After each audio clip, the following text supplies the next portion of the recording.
Bien, vamos a hablar de Colombia porque este domingo son las elecciones en ese país. Y para hablar sobre cómo está el ambiente, qué piensan los colombianos, qué es lo último que se dice en ese país, me acompaña el periodista colombiano José Gámez. José, un gusto tenerte una vez más en Panamá y conversar contigo sobre lo que está ocurriendo en esta ocasión en Colombia, que el domingo vuelven a las urnas. Bienvenido. Muchas gracias, saludo a toda la audiencia, a toda la gente aquí en Centroamérica, en Colombia y el mundo.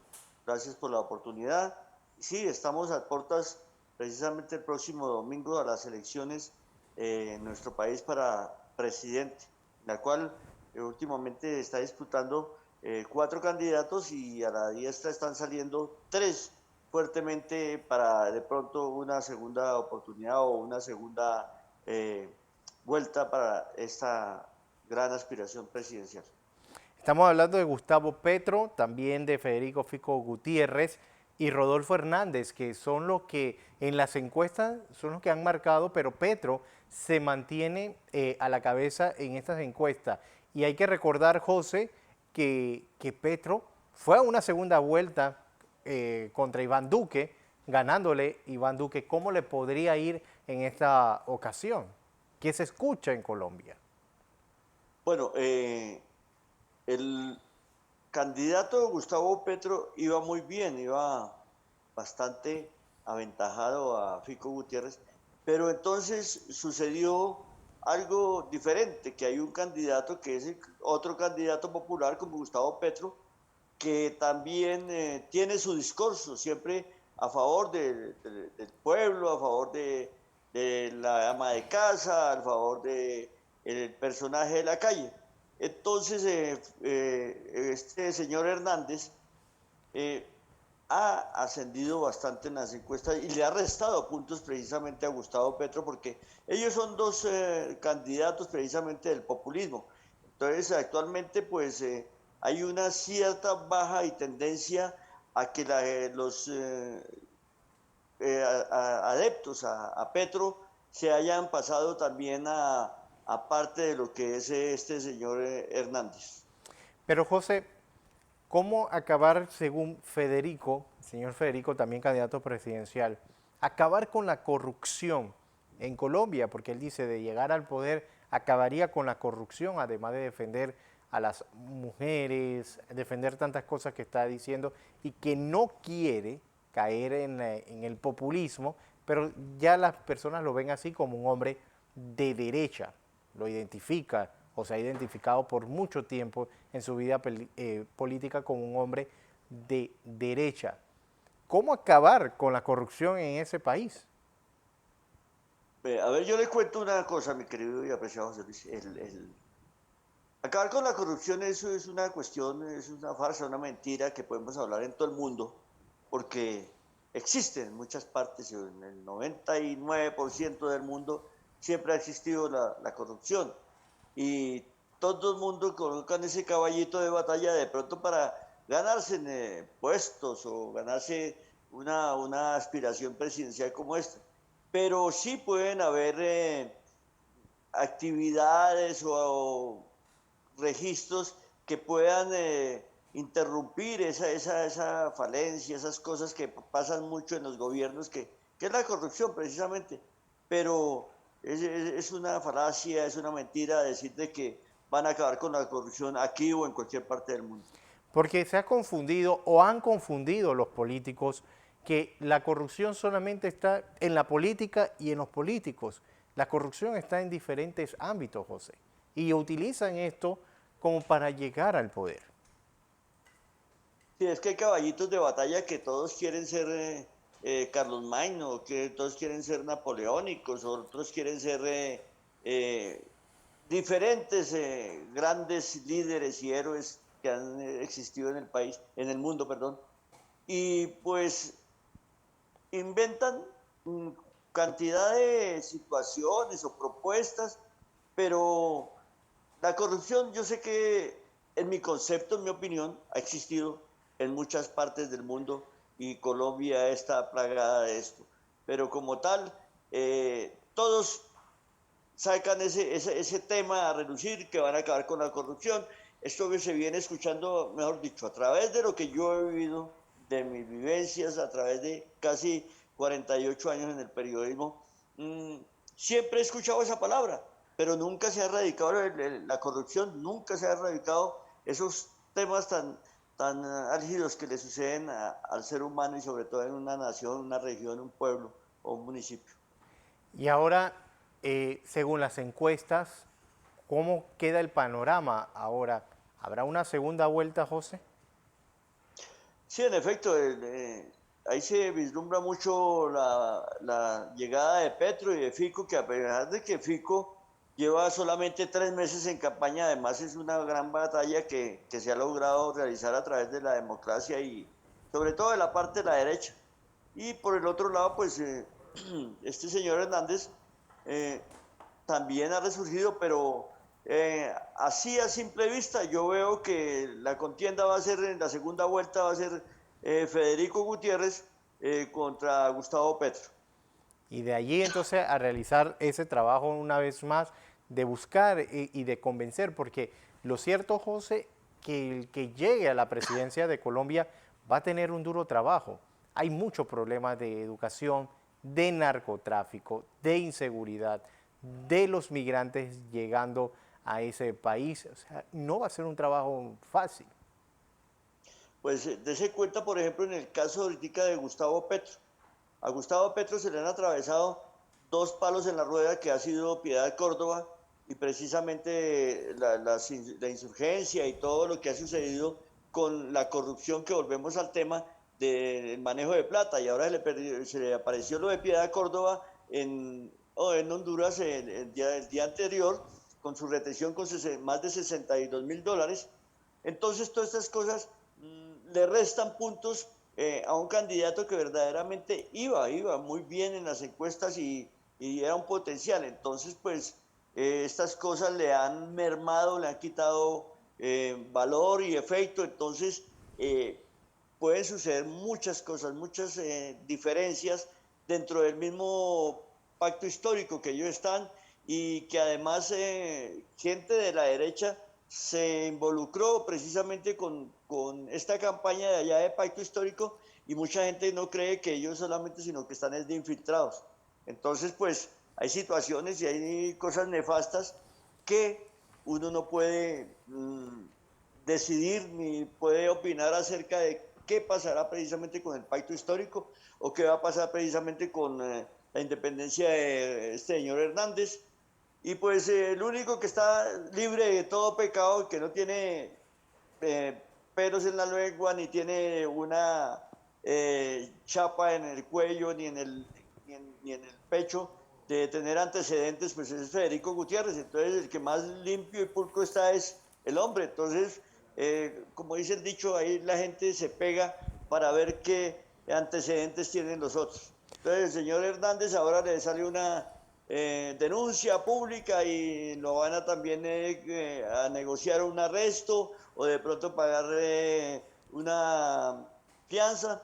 Entonces todas estas cosas desdibujan precisamente el panorama político y entonces ahí es cuando se le están dando las causas a Federico Gutiérrez. Porque también llama la atención algo en estas elecciones, y es los candidatos a vicepresidentes de color negro. Por ejemplo, creo que son Correcto. dos damas y un caballero, porque es muy poco Correcto. ver que esté participando en este cargo personas negras que, que ha llamado la atención en estas elecciones y también el grado de inteligencia y militancia que tiene cada uno de ellos. Pues yo veo eso como un gancho más de venta a una elección, porque yo soy muy adepto y muy allegado a la afrocolombianidad y he recorrido regiones, he recorrido Tumaco, Buenaventura, Quibdó, la costa pacífica, la costa atlántica, y he vivido mucho con las negritudes, sus experiencias y todo esto, pero yo veo que para mí es como un gancho de venta y nunca les dan participación. Y yo sí estoy muy triste con eso porque después los olvidan, como tenemos olvidado el Pacífico y mucha parte de la costa Caribe. Entonces, me parece que los han cogido como de gancho ciego, como lo llamamos aquí, precisamente para poder adherir gente a la campaña. Pero a mí me parece una cuestión como muy mal, de muy mal gusto, de utilizar a la gente de color para hacer campaña, porque se pegan de todo. Bien, también me llama que el señor Federico Fico, en una parte de su promesa de campaña es convertir la adicción en un problema de salud pública. Pero estamos hablando aquí también de ese problema de adicción únicamente es el alcoholismo o el tabaquismo, o estamos introduciendo las drogas aquí. Sí, que él tiene un vínculo total porque él trabajó mucho sobre las comunas, cuando fue alcalde de Medellín, y además hizo esa parte precisamente de sensibilizar a la gente para que no use, o sea, en contra del uso y el abuso de las drogas. Bien, hubo un momento en que los insultos se apoderaron de los debates, de las declaraciones de cada uno de los candidatos. ¿Hoy eso ha disminuido, José? Sí, señor, disminuyó porque nosotros, como personas, como pueblo, estamos ya cansados de tanta discrepancia, tanto abuso de palabra y que no sacaban ni siquiera un programático. Ellos andaban era peleando que usted hizo, que usted no hizo. Y a medida del tiempo, ya como fueron rezagándose los otros candidatos, ya están participando en un programático, de ver qué le tiene que tener la comunidad, tanto en su parte de salud, seguridad, pensión, sobre todo la pelea son las pensiones, porque según el caso de Petro quiere acabar con las pensiones y coger la parte del Estado. Entonces, pues es una cuestión privada y no creo que sea un buen caballito de batalla para que el hombre vaya a hacer eso, y son más de 6 millones de personas que son precisamente pensionadas en el Estado. Y entonces también hay otros componentes que hay por ejemplo, de lo que hablábamos de salud, de seguridad, porque la seguridad está en Colombia totalmente desbordada y pues tenemos problemas de los vecinos, de toda esta gente que ha venido, de toda esta gente que la hemos recogido y al mismo tiempo pues uno no sabe quiénes son, pero son los que están haciendo muchos daños y vejámenes en nuestro país. Bien, José, también, ¿por qué al señor Rodolfo Hernández se le conoce como el Trump colombiano? Es por su manera de ser, su popularidad, su populismo, por esa promesa de campaña que tiene en cuanto a la vivienda, de los colegios. ¿Por qué se le conoce en Colombia como el Trump colombiano? A ver, pues es que es un chabacán, el hombre es muy dicharachero, muy popular, es muy agresivo, ha llegado hasta el momento que le ha pegado a los concejales, le ha pegado a la gente, no sabemos cómo tratará la familia, la señora, pero el hombre ha causado impacto sobre todo en su palabrería, en decir groserías, en decir, hablar de prostitución, a decirle hijo de tantas a más de uno. Entonces, el pueblo, el populacho, de como tal, le come cuento. Entonces, el hombre trabaja de la manera grotesca, el hombre es muy absurdo para hablar, y el hombre cree que con darle cachetadas a las personas o a sus contrincantes y tratarlos de HP para arriba, entonces con eso cree que es el divino playboy o el divino putas, como dice él mismo. Y ahora, José, él está siendo investigado por un contrato que se adjudicó a un tema de basura, de recolección de desechos.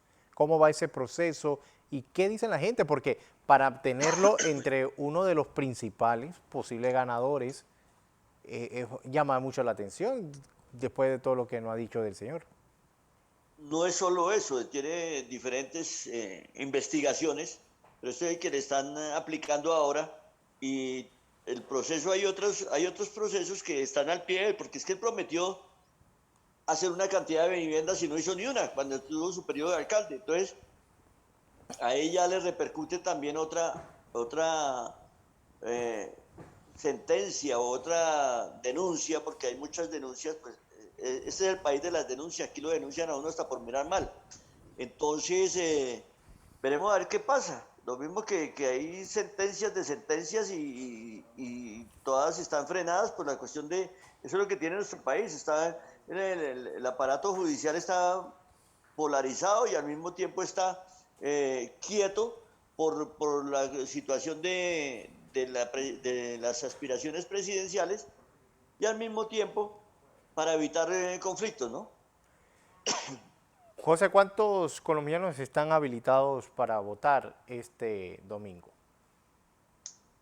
Bueno, siempre se ha hablado de 21 millones de votantes, pero aproximadamente la votación llega entre de 11 a 17 millones, y en los cuales, pues, por ejemplo, yo analizaba que Petro tuvo más de 5 millones de votos la vez pasada, 7 que tuvo Duque y más los otros referentes, eso viene a ser casi 15 millones. Pero esta vez, como están tan apretadas las cargas y como tan asustado el pueblo por la parte de Petro, porque es un gobierno social comunista, aunque él no lo apruebe, pero sí lleva la misma tendencia y entonces ahí hay mucho pánico, hay mucha gente. Yo creo que va a salir a votar casi de 17 a 18 millones de habitantes. José, y Colombia tiene una particularidad en sus elecciones, y es que al momento que se va acercando la hora de cierre de las urnas, es que salen los colombianos en masa a votar y vemos esa corredera y que se forma el problema para poder ingresar, porque muchas veces dejan para último el voto. ¿Se puede vivir eso una vez más? ¿Se puede repetir? No creo porque eh, tanta polarización que hay, es que incluso hay tanto contrapunteo de uno y de parte de los otros, que yo creo que va a ser todo lo contrario. La gente va a salir a votar a partir de las 8 de la mañana. Yo creo que hacia el mediodía, hacia por ahí a las 2 de la tarde ya hay un gran consolidado de votación. Bien, José Gámez, periodista colombiano, gracias por estar con nosotros y poniéndonos al tanto de lo que está ocurriendo en Colombia con estas elecciones. De haber una segunda vuelta, ¿cuándo se realizaría esa nueva elección? Eso sería el 19 de junio de este mismo año y pues esperemos de que todo fluya con santa paz y con alegría y con muy poca discrepancia porque es que estamos muy polarizados en este país. Ojalá que sea así, José, para todos los hermanos colombianos que tengan un buen proceso electoral este domingo y elijan al quien va a dirigirlos durante los próximos años allá en Colombia. Gracias, José, por estar con nosotros esta mañana. Gracias a ustedes y espero volvernos a encontrar a través de esta pantalla aquí en Colombia, América y el mundo. Muchas gracias. Gracias, José.